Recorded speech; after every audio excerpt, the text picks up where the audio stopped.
Nasimo. Apa begini cara tuan-tuan bertamu di rumah orang? Oi, Anta, Mas Sarika. Ya, saya Hasim As'ari. Kamero. Anda tidak bisa menangkap begitu saja Pak Tuan Kiai. Kamero ka? Oh my God. Cukir kojo deh bodoh. Cukir. Sora. Cukir kojo dah. Sora nih, saya kira yo kinjit. Ware-ware nih taisuru botoku dah. Saya tidak tahu apa-apa tentang cukir. Tapi saya tidak akan mau melakukan sikire karena itu hukumnya haram. Kamero. Astagfirullahaladzim. Astagfirullahaladzim. Astagfirullahaladzim. Astagfirullahaladzim.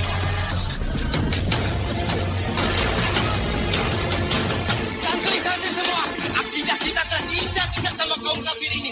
Tidak ada jalan lain. Selain jihad pilihannya. Kita Nasrullah yang kulkum. Allahu Akbar.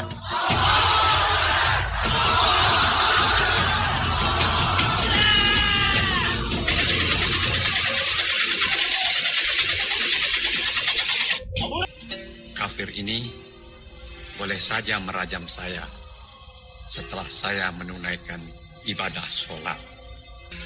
Mereka memaksa kita untuk memuja dewa matahari mereka. Sekarang, apakah mereka akan melarang kita memuja Tuhan kita?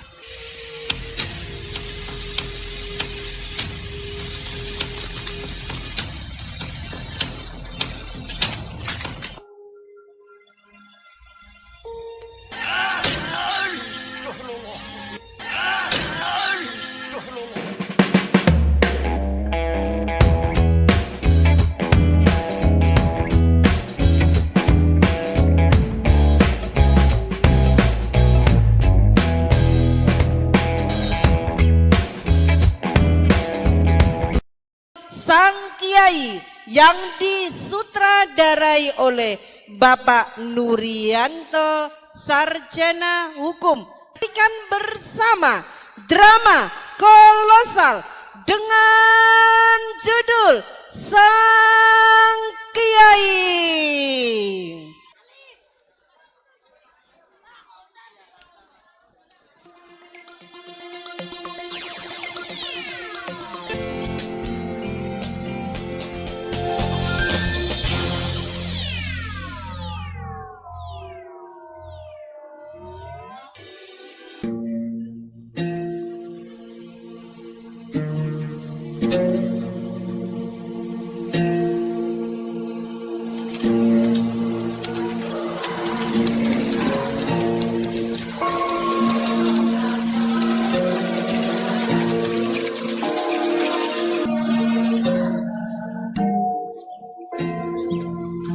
Apa jenenge?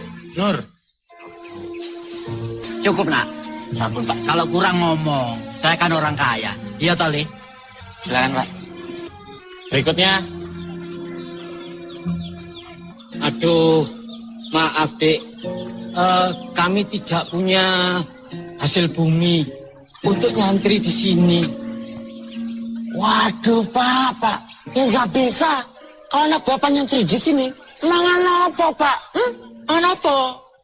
Wallahu khairur raziqin. Allah itu sebaik-baik maha pemberi rezeki. Iya. Bapak, anak Bapak diterima menjadi santri di sini. Matur suwun, hadratus Syekh. Pesantren tidak boleh membebani biaya pada para santri. Antar adik ini ke pondok ya. Oke, Yai. Pak, monggo.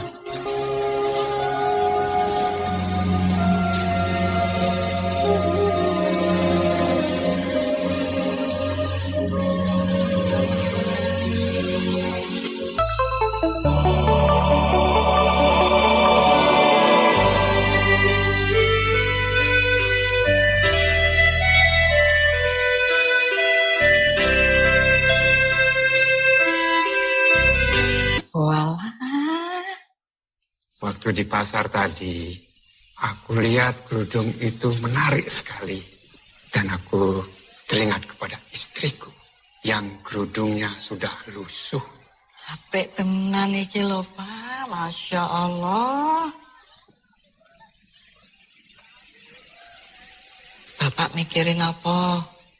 Negeri ini, Mas Rura, tanahnya subur, rakyatnya banyak, tapi malah menjadi negeri jajahan. Kalau saja umat Islam bersatu seluruhnya, hal ini tidak akan terjadi. Allah tidak akan memberi manfaat dan kemuliaan bagi mereka yang tidak mau hidup berjamaah. Tidak bagi umat yang terdahulu dan juga tidak bagi hamba Allah yang hidup di akhir zaman. Itu yang selalu Bapak sampaikan berulang kali. Ya, benar.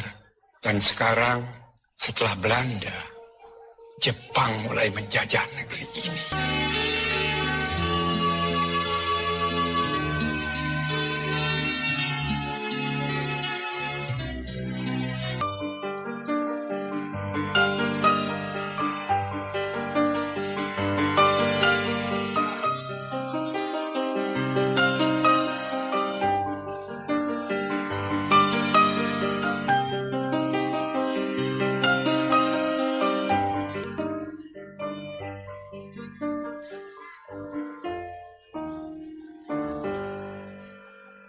Dengan menangkapi para kiai, sudah jelas kelihatan kalau tentara Jepang itu tidak punya niatan baik. Iya Mas Karim. Saya dengar baru kemarin Kiai Ibnu Hajar ditangkap. Padahal belum lama sebelumnya Kiai Mahfud yang ditangkap, Mas. Para pesantren dan kiai sudah menjadi sasaran Jepang. Maksud sampean apa, Mas? Sebentar lagi Jepang sampai ke sini. Sungguh keliru kalau sampai Jepang memusuhi pesantren. Mereka nggak mengira kalau pesantren desa seperti Tebuireng ini punya pengikut cukup banyak. Assalamualaikum. Waalaikumsalam.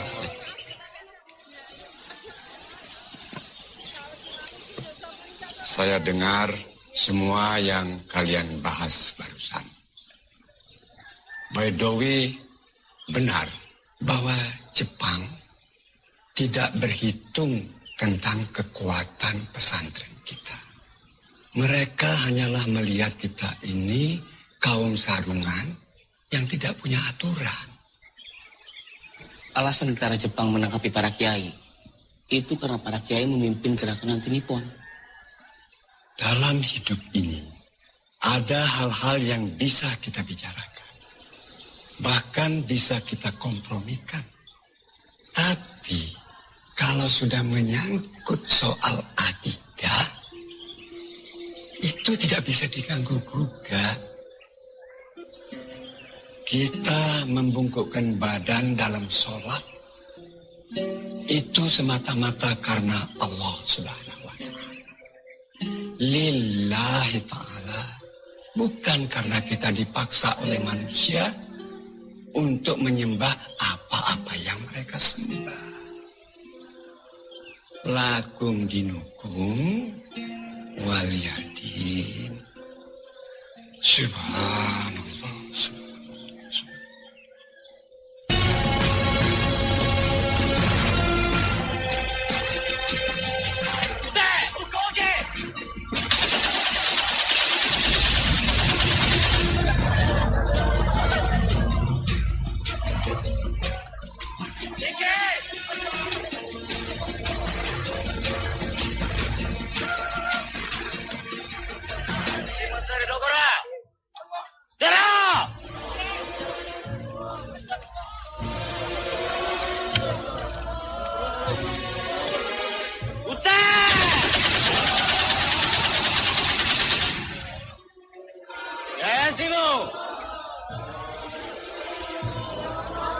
Begini cara tuan-tuan bertamu di rumah orang. Oi, Anta, Mas Sarika. Ya, saya Hasim As'ari. Kamero. Anda tidak bisa menangkap begitu saja Pak Tuan Kiai. Kamero ka? Omae ka. Cukir kojo deh bodoh. Cukir. Sora. Cukir kojo dah. Sora ni, saikere yo kinjita. Ware-ware ni taisuru botoku da. Saya tidak tahu apa-apa tentang cukir. Tapi saya tidak akan mau melakukan sikire karena itu hukumnya haram. Kamero. Astagfirullahaladzim. Astagfirullahaladzim. Astagfirullahaladzim. Astagfirullahaladzim.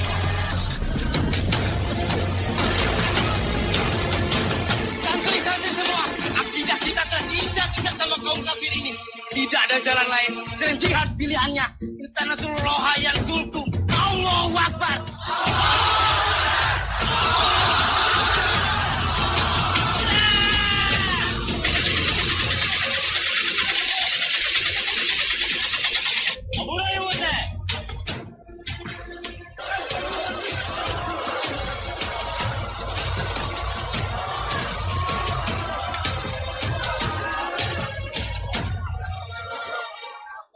Karen, mudun. Karen. Baik, saya ikut. Romero, Saya akan segera menyelesaikan masalah secepatnya, Pak. Jaga pesantren, ya. Romero ka? Contoh moto ya? Oke. Saya ikut. Kiai, biarkan saya ikut, Kiai. Biarkan saya ikut, Kiai. Astagfirullahaladzim.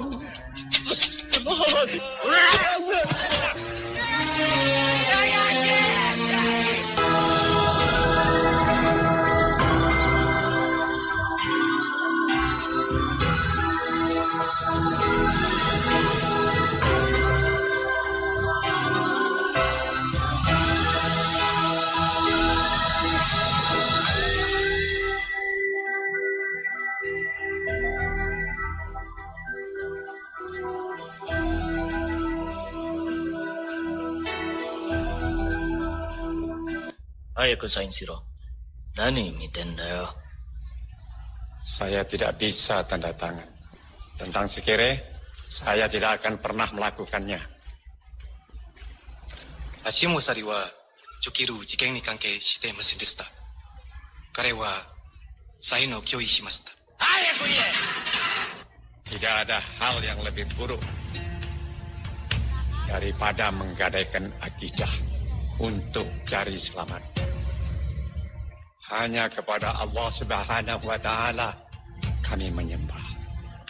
Silakan, Tuan, kalau mau menyiksa saya.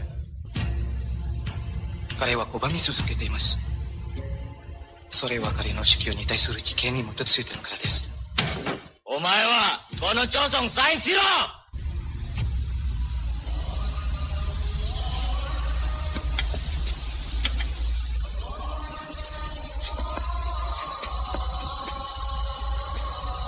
Kiai mau kemana? Kamu Muslim? Iya, Kiai. Bagaimana kamu bisa mengaku Muslim kalau panggilan itu sama sekali tidak mengetuk-ngetuk kalbumu? Panggilan itu seharusnya menggugurkan segala kegiatan yang sedang kamu lakukan.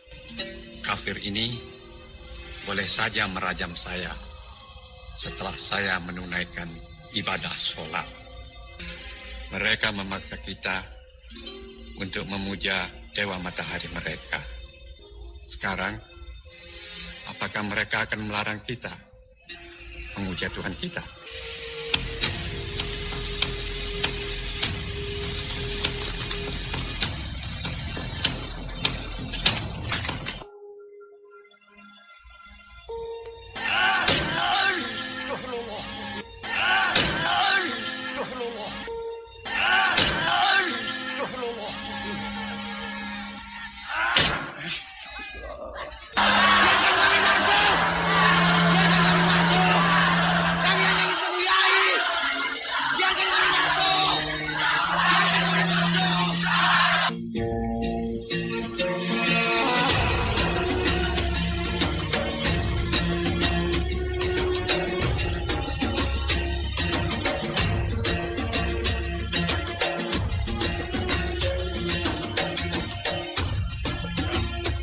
Kalau penahanan ini dianggap sebagai simbol penaklukan, Tuan salah besar. このチョカマタこと怖いと思ったら間違いでしょ。 Para santri bisa sangat taklid pada kiai, tapi mereka berpegang pada Quran dan hadis. Hatilah yang akan menggerakkan tangan mereka atas segala kezaliman. だったら牢獄にいる気合たちを釈放するか。誤った認識、事態が生じましたことを我々軍政部を代表してここにお詫び申し上げます。 Kami, wakil pemerintahan militer memohon maaf telah terjadi kesalahpahaman karena perbedaan tradisi di antara kita. Salamun alaikum ya Harza Syekh. Salamun alaikum ya Harza Syekh. Salam Muhammad. Salam Muhammad. Salam Muhammad.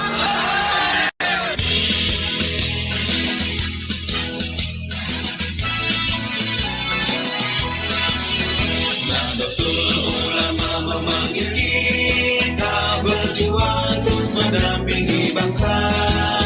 Semangat menegakkan bangkit Islam, Ahlussunnah wal Jamaah, menjaga nilai-nilai luhur yang ada, Bhinneka Tunggal Ika, mencipta mengembangkan budaya bangsa Indonesia. Berdasarkan pertemuan hari ini, ada hal yang patut digarisbawahi. Pertama, perubahan strategi politik kita, yaitu dengan berpura-pura bekerja sama dengan pemerintahan Jepang, memanfaatkan fasilitas Jepang untuk persiapan kemerdekaan. Yang berikutnya, dibentuk panitia pembelaan terhadap ulama-ulama NU yang ditangkap Jepang, yang dipimpin langsung oleh Kiai Haji Wahab Hasbullah dan saya sendiri. Saiko Shikikan minta agar pemuda-pemuda Indonesia untuk masuk dalam Heiho. Saiko Shikikan akan mengirimkan pemuda-pemuda Indonesia untuk bertempur melawan sekutu. Saya kira demikian, Gus. Para santri tidak akan tertarik untuk berperang di negeri orang. Tapi mereka akan mempertaruhkan nyawa mati-matian dalam membela tanah air. Kiai dan Gus Wahid tentu telah mendengar. Di Jakarta, Bung Karno memakai strategi kooperatif dengan Jepang. Kalau menurut saya, panjenengan mau mengikuti pelatihan militer ini. Ini tentu akan menguntungkan pihak Indonesia. Saya pikir apa yang dikatakan Tuan Ono ini ada betulnya. Kados pundi, Pak? Ya, tapi sebatas menjaga pertahanan dalam negeri. Tidak masuk heiho, melainkan berdiri sendiri. Membentuk barisan sendiri, barisan Hizbullah.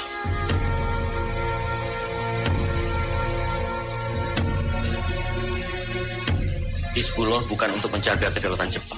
Hizbullah dibentuk untuk menjaga keamanan negeri.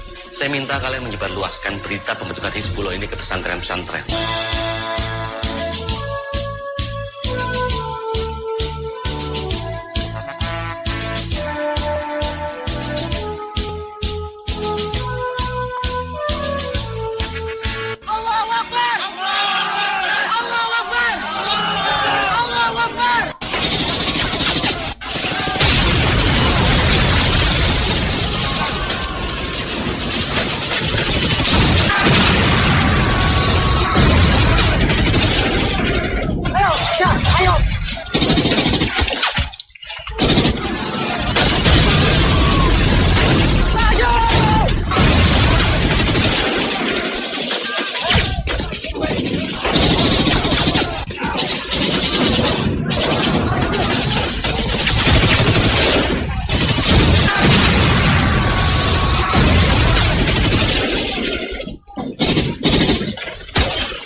Proklamasi kami, bangsa Indonesia, dengan ini menyatakan kemerdekaan Indonesia. Hal-hal yang mengenai pemindahan kekuasaan dan lain-lain diselenggarakan dengan cara saksama dan dalam tempo yang sesingkat-singkatnya. Jakarta, 17 Agustus 1945, atas nama bangsa Indonesia, Soekarno-Hatta.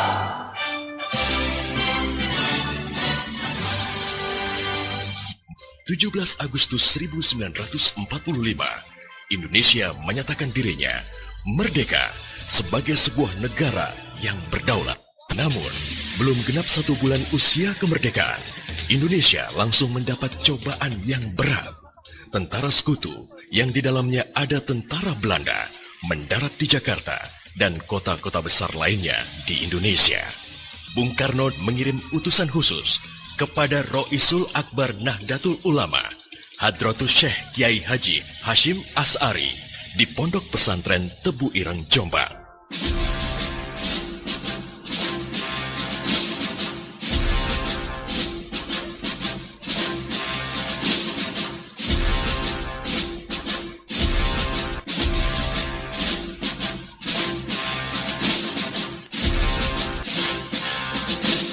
Bung Karno menitipkan pesan kepada Kiai. Apa pesan Bung Karno? Beliau berpesan, apakah hukumnya membela tanah air? Bukan membela Allah, membela Islam, atau membela Al-Quran. Sekali lagi, membela tanah air. Apa hukumnya, Kiai? Hukum membela negara dan melawan penjajah adalah fardu ain.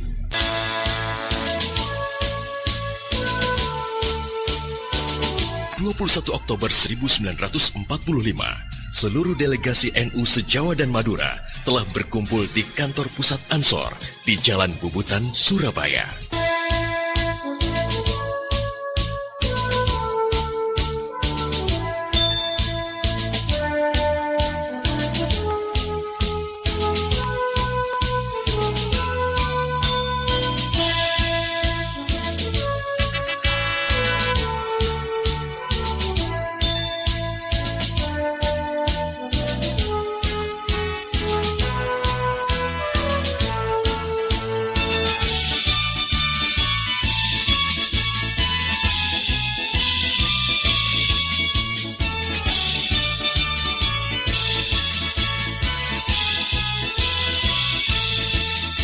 Kemarin kita kedatangan utusan Bung Karno yang menanyakan apa hukumnya membela tanah air.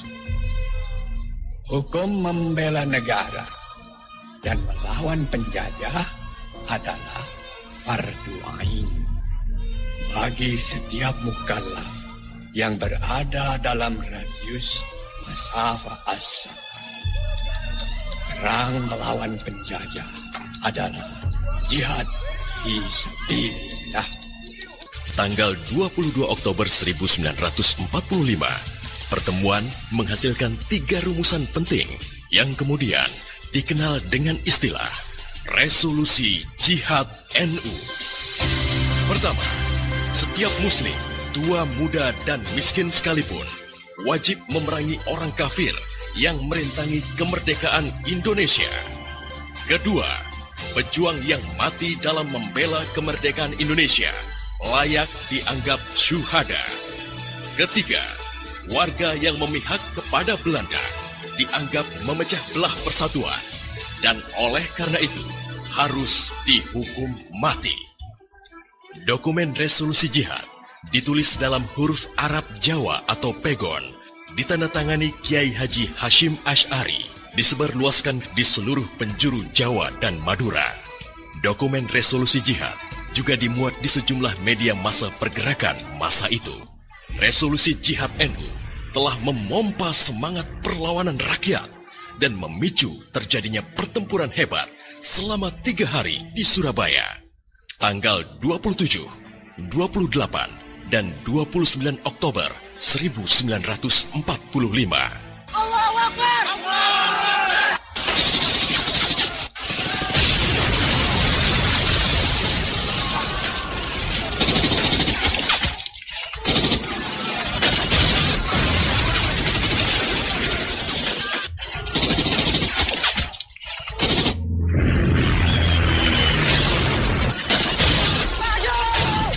tentara Inggris kewalahan menghadapi perlawanan rakyat Jawa Timur. Mereka lantas mendatangkan Bung Karno ke Surabaya untuk diajak berunding melakukan gencatan senjata. Pagi hari tanggal 30 Oktober, gencatan senjata ditandatangani pemerintah Indonesia dan Inggris. Namun, sore harinya terjadi insiden di Jembatan Merah yang menewaskan orang nomor 1 tentara Inggris di Surabaya, Jenderal Malabi.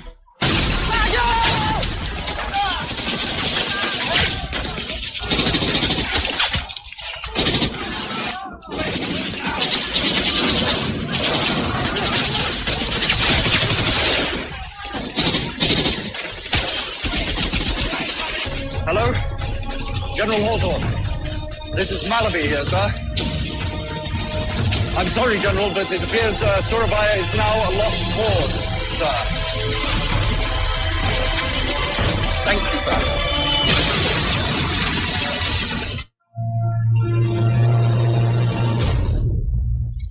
Pengganti Malabi, Jenderal Robert Munser, mengultimatum Laskar Pejuang dan tentara Indonesia agar menyerahkan senjata kepada Inggris paling lambat 10 November 1945. Jika tidak, Inggris mengancam akan membumi hanguskan Surabaya.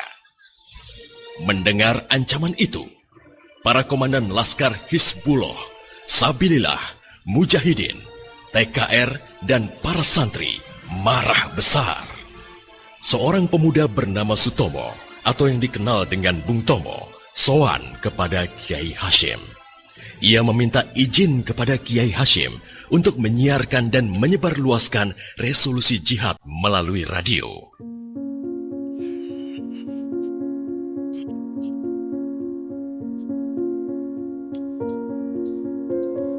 Kiai, saya sudah baca selebaran resolusi jihad. Dada saya langsung bergelora. Awali dan akhiri setiap pidato saudara dengan menyebut kebesaran Allah. Allahu Akbar, Allahu Akbar, Allahu Akbar.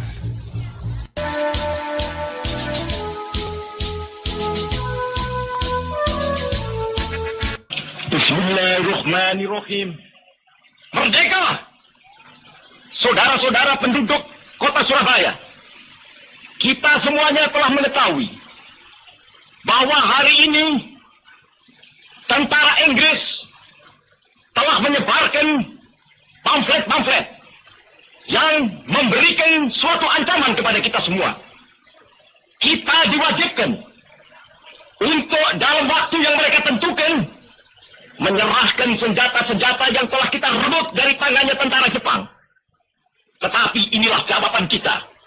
Selama banteng-banteng Indonesia masih mempunyai darah merah yang dapat membuat setarik kain putih, merah dan putih, maka selama itu tidak akan kita mau menyerah kepada siapapun juga. Allahu Akbar, Allahu Akbar, Allahu Akbar. Merdeka! Cepat. Allahu Akbar. Allahu Akbar. Allahu Akbar.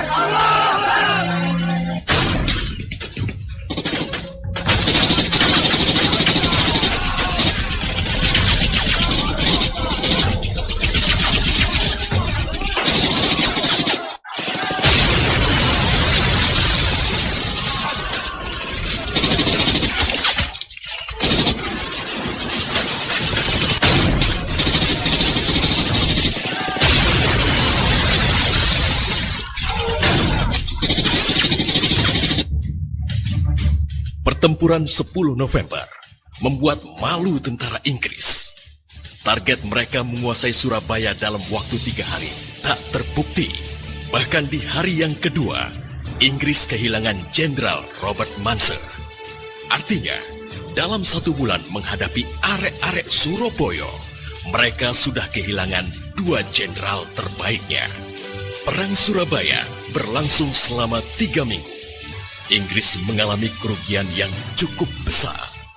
Korban di pihak Indonesia sendiri 60.000 tentara, laskar, para santri, sukarelawan, dan rakyat Surabaya gugur sebagai syuhada. Tanpa resolusi Jihad NU, tidak akan ada peristiwa heroik 10 November 1945.